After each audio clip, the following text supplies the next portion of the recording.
Hello everyone, welcome back to my channel. आज हमारा topic है बाबर। हम बाबर के बारे में जानेंगे। तो हम चैप्टर शुरू करते हैं। On the eve of Babur's invasion at the beginning of the 16th century, यानी कि बाबर का इन्वेजन इंडिया में 16th सेंचुरी में हुआ था। 16th सेंचुरी में बाबर का इन्वेजन इंडिया में हुआ था। India was divided into numerous small kingdoms ruled by independent kings. जो इंडिया था वो कई सारे स्मॉल किंगडम्स, छोटे छोटे किंगडम्स में बटा हुआ था, जो कि इंडिपेंडेंट किंग्स उसको रूल करते थे। स्वतंत्र राजा उसे हम कहते हैं। The Delhi Sultanate had dwindled in size and power, and its control was confined to the Delhi and its surrounding areas. यानी कि दिल्ली पावर में और साइज में और बढ़ चुका था। The political scenario was a picture of disunity and discord. जो पॉलिटिकल सिनेरियो था वो उसमें यूनिटी नहीं थी, एकजुटता नहीं थी। सारे राज्य अलग थे, इसलिए एकजुटता नहीं थी। It was the perfect setting for an ambitious dissident of Amir Timur and Genghis Khan named Zahiruddin Muhammad Babur to conquer India.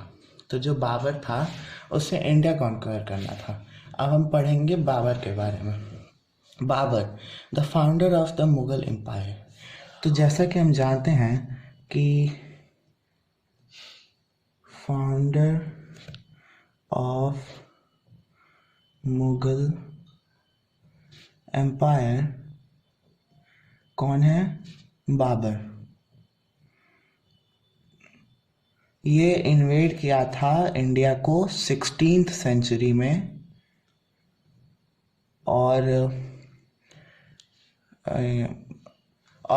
ये राजा बन चुका था सिर्फ 14 साल की उम्र पे, जो कि जब इसके पिता मर गए थे।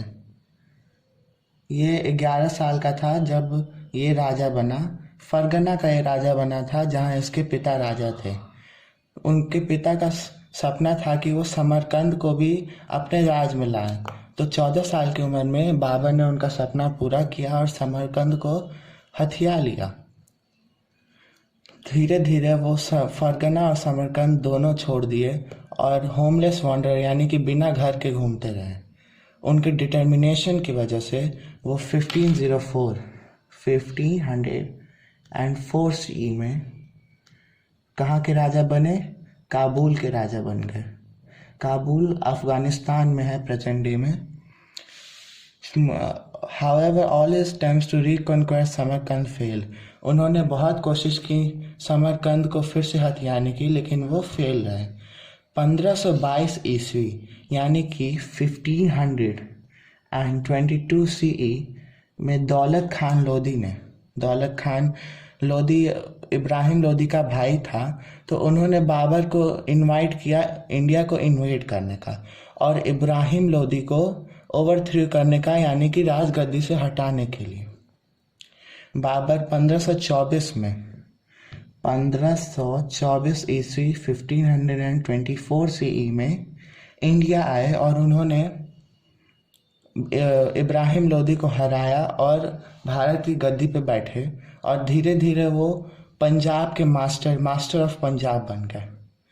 कुछ समय बाद वो काबुल फिर से लौटे और दिल्ली पे फिर से अटैक किया।